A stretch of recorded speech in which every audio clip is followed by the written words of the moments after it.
tatidza kutapura kwake. Ndiani munanzou street anoziya Stella January? Handimaimuseka muchiti rombe, hatisi marombe, hatingosapotwa chete. Hurumende yedu inotomarombe kunze kwenyika tinotambirwa mabasa. Munokuziva kuti hapana nekutambira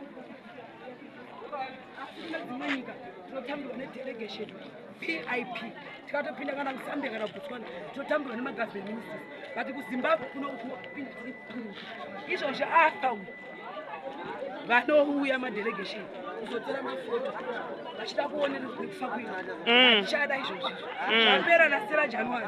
Kana tafa kusina kutisapota hatidi kupona. Kana tafa inini kana ndafa ukada kutaura nezvako muchiti hanzi hiro tisina kundipa uhiro ndiri mpenyu ndokumukira chikoko ndati ukanditi hiro ndafa usina kundipa sanda dzekundiri mpenyu ndokumukira chikoko